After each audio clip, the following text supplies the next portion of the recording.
Hi hello வணக்கம் and welcome to my channel. நான் உங்கள் ஸ்ரீமானம் மதுரை மெடிக்கல் காலேஜில் செகண்ட் இயர் MBBS படிச்சுட்ருக்கேன்.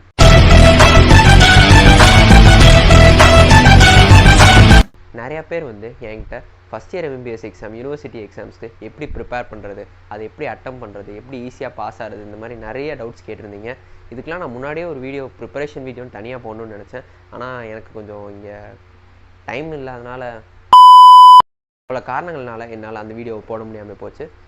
ஆனால் எக்ஸாம்ஸ்க்கு இன்னும் ஒரு 15 to 20 டேஸ் இருக்குது. இந்த 20 டேஸில் என்னெல்லாம் டூஸ், என்னெல்லாம் டோன்ட்ஸ், எதெல்லாம் பண்ணால் நீங்கள் எக்ஸாமில் ஈஸியாக பாஸ் பண்ணலாம், எதெல்லாம் பண்ணக்கூடாது, அந்த மாதிரி விஷயங்களை தான் இந்த வீடியோவில் பார்க்க போகிறோம். வாங்க வீடியோக்குள்ளே போகலாம்.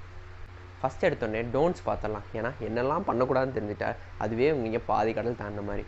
ஃபஸ்ட் எடுத்தோடனே டோன்ட் கம்பேர்.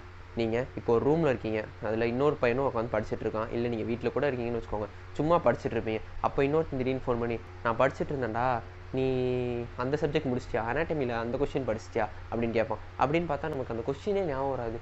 ஐயோ இந்த கொஸ்டின் அப்படி ஒன்று இருக்கா அப்படின்னு நமக்கு யோசிக்க தோணும். இந்த மாதிரிலாம் சொல்லி கம்பேர் பண்ணவே பண்ணாது. ஒருத்தன் 5 ரிவிஷன் முடிச்சிட்டேன்னுவான், இன்னொருத்தன் 6 ரிவிஷன் முடிச்சிட்டேன்னுவான், ஒருத்தன் திருப்பி படிச்சுக்கிட்டே இருக்கேன்னுவான். ஆனால் நம்ம மட்டும் ஏன் படிக்காமல் இருக்கோம் அப்படின்னு தோணும். ஆனால் ஆக்சுவலாக பார்த்தீங்கன்னா நம்மள மாதிரி தான் எல்லாருமே படிக்காமல் இருப்பாங்க. இல்லை நீங்களும் நல்லா தான் ரிவைஸ் பண்ணிகிட்டு இருப்பீங்க. ஆனால் நமக்கு ஒரு செல்ஃப் டவுட் இது க்ரியேட் பண்ணுவோம். அதனால் நீங்கள் கம்பேர் பண்ணவே பண்ணாதீங்க. கம்பேர் பண்ணால் உங்களுக்கு ஃபீல் தான் ஆகும், உங்களோட படிக்கிற ஸ்பீடும் குறையும். அதனால் கம்பேர் பண்ணவே பண்ணாதீங்க. அடுத்து முக்கியமான விஷயம் என்னென்னா தூக்கம், சாப்பாடு.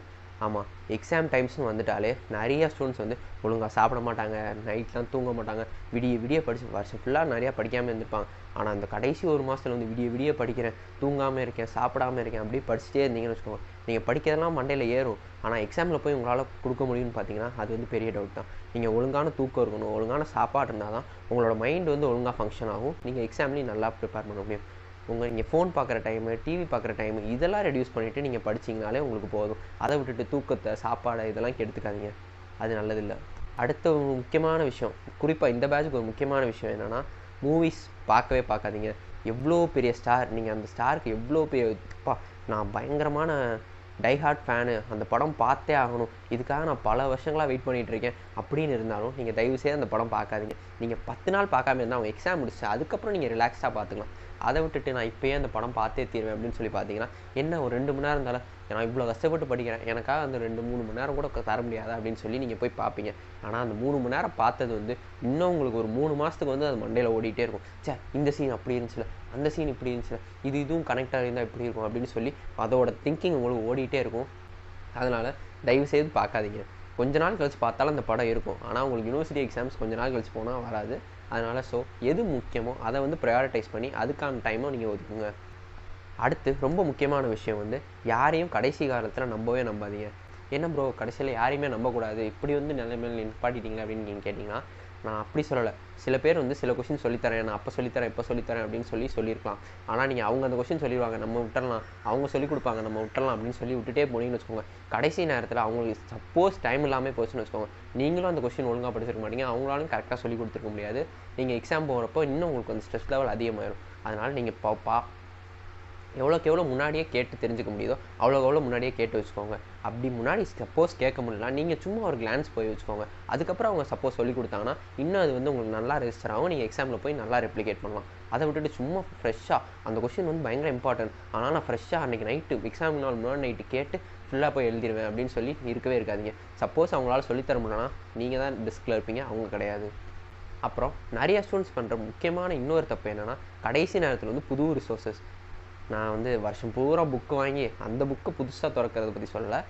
கடைசி நேரத்தில் புது புக்கை வாங்கி அதுக்கப்புறம் நம்ம அதில் படிக்கலாம், அதுக்கப்புறம் இதில் பார்க்கலாம், இந்த கொஷின் இதில் நல்லாயிருக்கும், அந்த கொஷின் அதில் நல்லாயிருக்கும் அப்படின்னு சொல்லி படிக்கும்போது எல்லாம் நல்லா தான் இருக்கும். கடைசியில் நீங்கள் ரிவைஸ் பண்ணணும்னு வரும்போது ஒரு இடத்துலேருந்து பிச்சு ரிவைஸ் பண்ணிங்கன்னு வச்சுக்கோங்க, அது உங்களுக்கு ரொம்ப டைம் கன்சியூமிங்காக இருக்கும். அதனால் ஒரு ரிசோர்ஸில் இருங்க, நீங்கள் அந்த ரிசோர்ஸே திருப்பி ரிப்பீட் பண்ணிங்கன்னா உங்களுக்கு ஏற்கனவே படித்த ஒரு ஃபீலிங் வரும், உங்களுக்கு அதோட கான்ஃபிடன்ஸையும் பூஸ்ட் பண்ணிகிட்டே வரும். உங்களுக்கு ஷார்ட் டேர்ம் மெமரியிலேருந்து அது லாங் டேர்ம் மெமரிக்கும் பூஸ்ட் ஆகிறதுக்கு நிறையா வாய்ப்பு இருக்குது. கடைசியாக இன்னொரு டவுட் என்னென்னா நியூவர் கொஸ்டின்ஸ். நம்ம இம்பார்ட்டன்ட் கொஸ்டின்ஸ்லாம் ஃபஸ்ட்டு எடுத்து வச்சுருப்போம், அதையே நம்ம படிச்சிருக்க மாட்டோம். ஆனால் ஒருத்தன் திடீர்னு ரூமை கிராஸ் பண்ணும்போது மச்சான் டே அந்த கொஸ்டின் படித்தேன் அப்படின்னு கேட்பான். அந்த கொஸ்டினா, ஓ அது இம்பார்ட்டண்ட்டா அப்படின்னு சொல்லி அதை எடுத்து வச்சு படிச்சுட்டு இருப்போம். ஆனால் நமக்கு ஏற்கனவே ரிப்பீட்டடான கொஸ்டின்ஸ் இவ்வளோ இருக்குது, அதை விட்டுட்டு அந்த ஒரு வார்த்தை அவன் சொல்லிட்டு போயிட்டானுங்கிறதுக்காக அதை உட்காந்து படிச்சுட்டு இருப்போம். அப்படிலாம் படிக்கக்கூடாது. ஃபஸ்ட்டு நம்ம எதெல்லாம் இம்பார்ட்டண்ட்டோ அதெல்லாம் படித்து முடிச்சுட்டு அதுக்கப்புறம் டைம் இருந்தால் நீங்கள் அந்த கொஷின்ஸுக்கு ப்ரிப்பேர் பண்ணலாம், அது தப்பே கிடையாது. ஆனால் இதை விட்டுட்டு நம்ம நியூவர் கொஷின்ஸுக்கு சும்மா நியூவர் கொஷின்ஸே போயிட்டு இருந்தீங்கன்னா அது அவ்வளோ இதாக இருக்காது. அதனால் ஒழுங்காக படிங்க. அதனால் அவ்வளோவா நியூவர் கொஷின்ஸை அட்டம் பண்ணுறதை குறைச்சிக்கோங்க. டோன்ட்ஸ்லாம் பார்த்துரும். இப்போ என்னெல்லாம் டூஸ் அப்படின்னு பார்க்கலாம். First focus on your self. அதில் சொன்ன மாதிரி தான், கம்பேர் பண்ணக்கூடாது.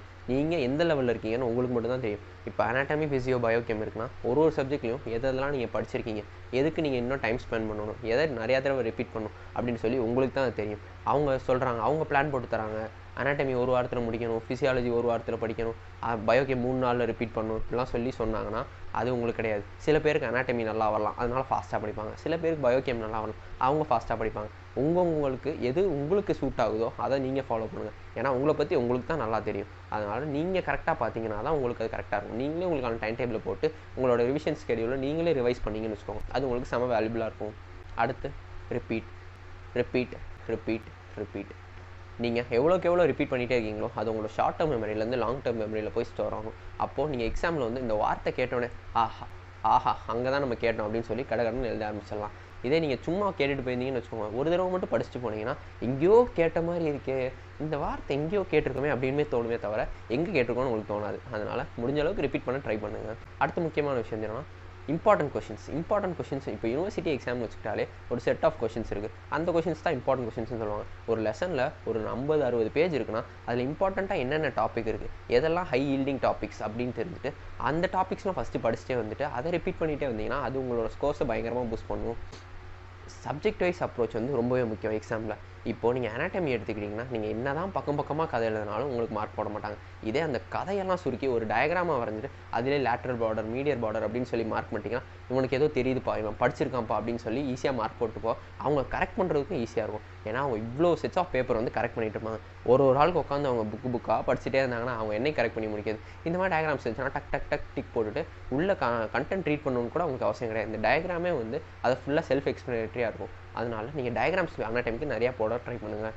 அதே மாதிரி ஃபிசியோக்கு எடுத்துக்கிட்டிங்கன்னா நிறைய மைண்ட் மேப்ஸு, அப்புறம் ஃப்ளோ சார்ட்ஸு. நீங்கள் இப்படி இப்படியே லைன் பை லைனாக எழுதுறதுல இஸ்வாஸை தூக்கி ஒரு ஆரோ மார்க் போட்டுட்டு கீழே ஒரு ஃப்ளோ சார்ட்டு இல்லை மைண்ட் மேப் மாதிரி போட்டிங்கன்னா உங்களோட ப்ரெசன்டேஷனும் பயங்கரமாக இருக்கும். அவங்களுக்கும் ஈஸியாக புரியும், ஈஸியாக மார்க் போடவும் அவங்களுக்கு ரொம்ப யூஸ்ஃபுல்லாக இருக்கும். அதுக்கப்புறம் பயோகெம் எடுத்துக்கிட்டிங்கன்னா கெமிஸ்ட்ரினாலே நிறைய ரியாக்ஷன்ஸ் வரும். இப்போ ஏதாவது மெட்டபாலிசம் கேட்டிருக்காங்கன்னா அந்த மெட்டபாலிசமை பற்றி புக்கில் இவ்வளோ போட்டிருக்கு, அப்படியே கதைன்னு எழுதுறதுக்கு அதை சுருக்கி அப்படியே சும்மா ஷார்ட் ஃபார்ம்ஸில் எழுதிட்டு சும்மா ஆரோ மார்க் போட்டுட்டு எங்கெங்கெல்லாம் ஏடிபி யூஸ் ஆகுது, எங்கே NADPH ப்ரொடியூஸ் ஆகுது, அந்த மாதிரி அந்த கீ பாயிண்ட்ஸ் மட்டும் தனியாக எடுத்து எழுதிட்டீங்க. இப்போ எனர்ஜி கன்சியூம், எனர்ஜி இது அந்த மாதிரி எழுதிட்டிங்கன்னா அவங்களுக்கு ஈஸியாக பார்த்தோன்னே புரியும், அவங்களும் ஈஸியாக மார்க் போட்டு போயிடுவாங்க. அவங்களோட வேலையை நீங்கள் எவ்வளோக்கு எவ்வளோ சிம்பிளிஃபை ஆக்குறீங்களோ அவ்வளோக்கு எவ்வளோ அவங்களுக்கு மார்க் பூஸ்ட் பண்ணிட்டே போவாங்க. நீங்கள் எக்ஸாமினரை டென்ஷன் பண்ணவே கூடாது. சும்மா அடிச்சு எழுதுறது அந்த மாதிரி டென்ஷன் பண்ணிங்கனாலே அவங்க 1008 பிரச்சனை இருக்கும். அவங்கள வந்து அவங்க பேப்பர் கரெக்ட் பண்ணிட்டு இருக்காங்க. நீங்கள் இன்னும் அவங்கள டென்ஷன் பண்ணிகிட்டே இருந்தீங்கன்னா அவங்க மார்க் எவ்வளோக்கு எவ்வளோ குறைக்க முடியுமோ அவ்வளோக்கு எவ்வளோ குறைச்சி தான் பண்ணுவாங்க. இதே அவங்க வேலையை நீங்கள் எவ்வளோக்கு எவ்வளோ ஈஸியாக ஆக்குறீங்களோ உங்களோட ஸ்கோர்ஸும் அவ்வளோக்கு எவ்வளோ ஹையாக போகும். So that's it. இந்த வீடியோவில் என்னால் முடிஞ்ச அளவுக்கு நான் ஃபஸ்ட் இயரில் என்னெல்லாம் பண்ணேன், அதுலேருந்து என்னெல்லாம் கற்றுக்கிட்டேன், அதனால டூஸ் என்ன டோன்ட்ஸ் என்ன இந்த கடைசி 20 நாள் பண்ணணும், அதை பற்றி தான் அந்த வீடியோவில் பார்த்துருக்கோம். இந்த வீடியோ உங்களுக்கு பிடிச்சிருந்தா லைக் பண்ணுங்கள். குறிப்பாக எக்ஸாம் போகிற ஸ்டூடெண்ட்ஸ்க்கு இந்த வீடியோ மறக்காமல் ஷேர் பண்ணுங்கள். மறக்காமல் நம்ம சேனல் சப்ஸ்கிரைப் பண்ணி பக்கத்தில் இருக்க பெல் ஐக்கானை டங் ப்ரெஸ் பண்ணுங்கள். அப்போ தான் நான் போகிற ஒரு வீடியோக்கு உங்களுக்கு நோட்டிஃபிகேஷன் வரும். வேறு என்ன மாதிரிலாம் வீடியோஸ் வேணும் அப்படின்னு சொல்லி கீழே இருக்க கமெண்ட் பாக்ஸில் கமெண்ட் பண்ணுங்கள். இன்னொரு இன்ட்ரெஸ்டிங் வீடியோ உங்களை சந்திக்கிற வரைக்கும் பாய்.